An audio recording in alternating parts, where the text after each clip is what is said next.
Right. अगर आप एक गेट एस्पिरेंट हो तो आपके दिमाग में भी कहीं ना कहीं ये ख्याल चल रहा होगा कि मुझे कौन से क्लासेस लगाने चाहिए। तो कोई भी क्लासेस लगाने से पहले ना ये वीडियो देखो और समझो कि आप कोई भी प्रोडक्ट बाय करते हो तो प्रोडक्ट बाय करने से पहले आप बहुत सारे प्रोडक्ट्स कंपेयर करते हो और उन प्रोडक्ट्स में से कौन सा प्रोडक्ट आपको ज़्यादा एडवांटेज दे सकता है, कौन सा प्रोडक्ट ज़्यादा बेनिफिट दे सकता है, उसके बेसिस पे आप बाय करते हो। क्योंकि यहाँ पे आपके सिर्फ पैसे इन्वेस्ट नहीं हो रहे, आपका एक साल भी इन्वेस्ट हो रहा है और पैसे वापस से कमाए जा सकते हैं पर साल आपको कोई वापस कमा के नहीं दे सकता। ये आपको पता होना ज़रूरी है। यहाँ पे बहुत सारे लोग गेट एग्ज़ाम में कंटिन्यूस अपना अटैम्प्ट देते जा रहे हैं क्योंकि उनका तरीका बहुत ज़्यादा गलत था गेट एग्ज़ाम को प्रिपेयर करने का। तो यहाँ पे 3 तरीके के प्रोडक्ट हैं। ऑनलाइन लेक्चर्स में लाइव लेक्चर्स हैं और एक रिकॉर्डेड वीडियोस हैं और एक ऑफलाइन कोचिंग है। 3 प्रोडक्ट्स हैं। तीनों प्रोडक्ट्स के बारे में बहुत ही अच्छी डिस्कशन करूंगा और आपको समझाने की कोशिश करूंगा, अपना अपना एडवांटेज, अपना अपना डिसएडवांटेज। ऑफलाइन कोचिंग से स्टार्ट करते हैं कि वो बहुत ज़्यादा फेमस है और उसी में सबसे ज़्यादा डिसएडवांटेज है। ऑफलाइन कोचिंग में डिसएडवांटेज बताने से पहले उसका एक एडवांटेज बता देता हूँ। अगर आप एक सिंसियर स्टूडेंट हो, आपको घर पे खुद से पढ़ने की आदत नहीं है, तो एटलीस्ट आप ऑफलाइन कोचिंग लगाकर हर दिन जाके क्लास अटेंड कर सकते हो और सब्जेक्ट के कनेक्टेड रह सकते हो। आपको एक पढ़ने की आप आदत डेवलप कर सकते हो ऑफलाइन कोचिंग के हेल्प से। पर उसी के साथ साथ बहुत सारे डिसएडवांटेज भी है। प्रोफेसर आता है अपना सिलेबस कंप्लीट करने के लिए, सिलेबस चलता रहता है दिसंबर तक। दिसंबर में जाके ऑफलाइन कोचिंग का सिलेबस कंप्लीट होता है। तो आप जा रहे हो सोच के कि आपको गेट एग्जाम आप 1 साल में क्रैक करने वाले हो, पर सिलेबस चल रहा है दिसंबर तक। हर दिन कोई ना कोई एक नया टॉपिक पढ़ाया जा रहा है 4 से लेके 5 घंटे। तो अगर आप एक जीरो से प्रिपेयर करने वाले इंसान हो, अगर आप एक एवरेज स्टूडेंट हो जिसके कॉन्सेप्ट इतने ज़्यादा स्ट्रांग नहीं है, तो 4 से 5 घंटे आप जो नया चीज़ सीखोगे वही घर पे आके चीज़ रिवाइज करोगे। तो ऐसे करते करते मंथ्स बीतते जाते हैं और आपके पुराने सब्जेक्ट्स आपको वरी करना स्टार्ट करते हैं कि हम ये रिवाइज कैसे करेंगे। अगर रिवाइज करने बैठोगे तो आज जो पढ़ाया था वो कब रिवाइज करोगे। तो एक इंसान अपना परफेक्ट टाइम टेबल बना ही नहीं पाता। दिसंबर में जाके वो बहुत सारे लोगों को कांटेक्ट करके पूछता है कि मुझे एक रिवीजन स्ट्रेटेजी बताओ। रिवीजन स्ट्रेटेजी दिसंबर में नहीं बनती, रिवीजन स्ट्रेटेजी पहले दिन से बनती है। पहले दिन से आपके टाइम टेबल में होना चाहिए कि आप कब कौन सा सब्जेक्ट रिवाइज करने वाले हो। तो रिवीजन करना बहुत ही ज़्यादा वरी हो जाता है ऑफलाइन कोचिंग में, तो ये आपको पता होना ज़रूरी है। और रिवीजन के बिना गेट एग्ज़ाम क्रैक नहीं हो सकती। इसलिए बहुत सारे ऑफलाइन स्टूडेंट्स को 2 साल लगते हैं गेट एग्ज़ाम क्रैक करने के लिए। मुझे भी 2 साल लगे थे क्योंकि पहले साल तो मैं रिवीजन ही नहीं कर पाया था। वैसे ही आप में से भी काफ़ी सारे स्टूडेंट्स हो गए। उसी के साथ साथ ऑफलाइन कोचिंग में और भी एक डिसएडवांटेज है कि डाउट पूछना बहुत ज़्यादा डिफिकल्ट होता है। लेक्चर के बाद सारे 500 स्टूडेंट डाउट नहीं पूछ सकते और आप सोच रहे हो कि आपके लिए कोई एक प्रोफेसर रुकेगा पूरे क्लास में, रात तक बैठेगा ताकि आप उसको डाउट पूछ सको, तो ऐसा भी नहीं है। और लेक्चर के बीच में डाउट पूछना भी बहुत ज़्यादा डिफिकल्ट होता है क्योंकि 500 लोगों के बीच में डाउट आना और उसे पूछना इतना ज़्यादा आसान नहीं है जब बाकी लोगों को समझ में आता होगा। तो जो ज़ीरो से प्रिपेयर कर रहा है मेरे जैसा, उसके लिए बहुत ज़्यादा डिफिकल्ट होता था कोई भी डाउट क्लैरिफाई करना। मैं अपने दोस्तों से कर लेता था पर कुछ लेक्चर्स में मुझे स्टार्ट टू एंड कुछ समझ में नहीं आता था।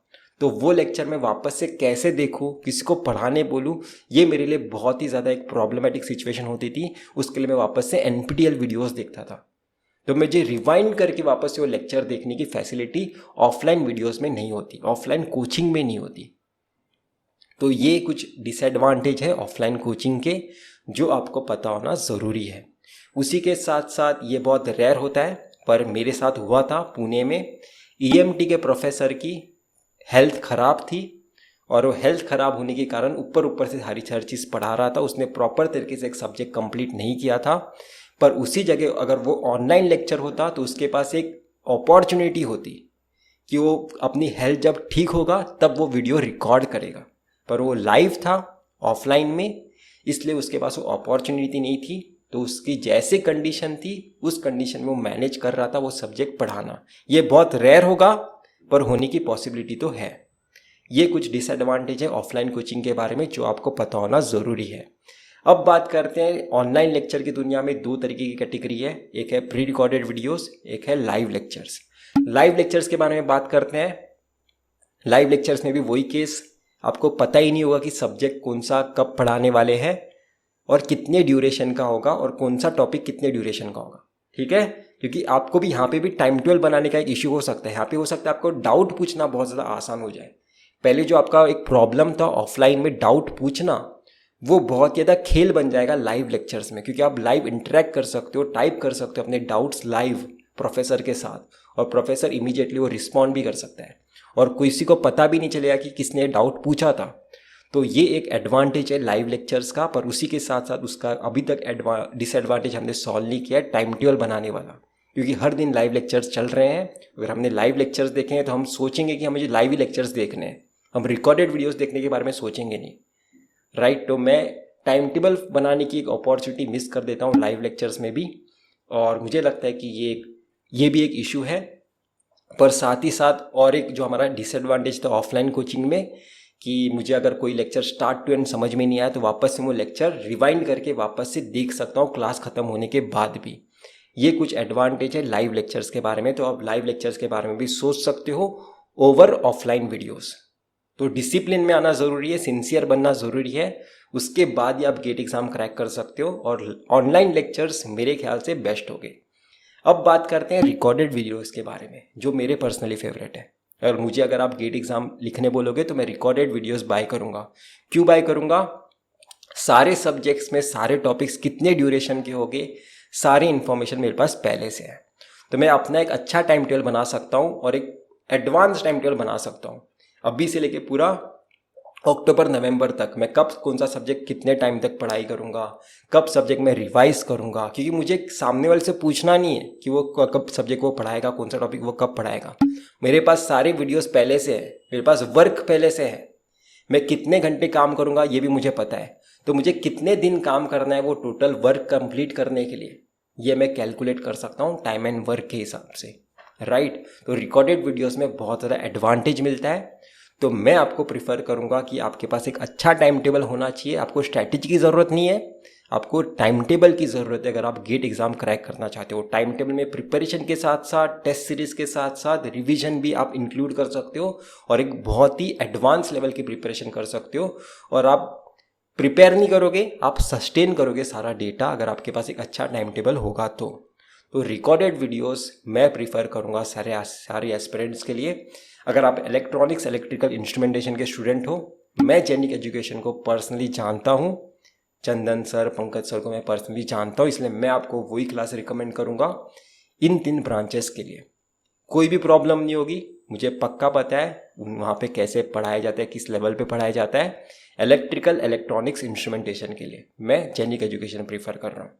अगर आप एक मैकेनिकल के स्टूडेंट हो, सिविल के स्टूडेंट हो, आप made easy S academy try कर सकते हो। सीएससी वाले एस एकेडमी आप भी ट्राई कर सकते हो। ठीक है, तो ये कुछ क्लासेस थे, हर एक ब्रांचेस के हिसाब से इन्हें बताए हैं। और इलेक्ट्रिकल इलेक्ट्रॉनिक्स इंस्ट्रूमेंटेशन के लिए मैं जेनिक इसलिए बता रहा हूँ क्योंकि वहाँ पे Chandan sir, Pankaj sir, Sohail sir है, और सारे कोर सब्जेक्ट्स वो बहुत ही आसानी से मैनेज करते हैं। और उनके जरा मुझे नहीं लगता अब तक कोई मॉसफेट डील करता है चंदन सर की तरह।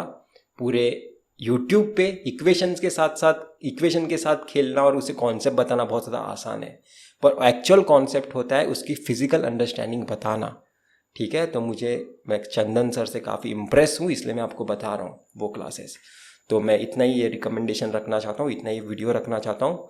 तो इतना ही था इस वीडियो में, हम फिर मिलेंगे किसी वीडियो के साथ। Till then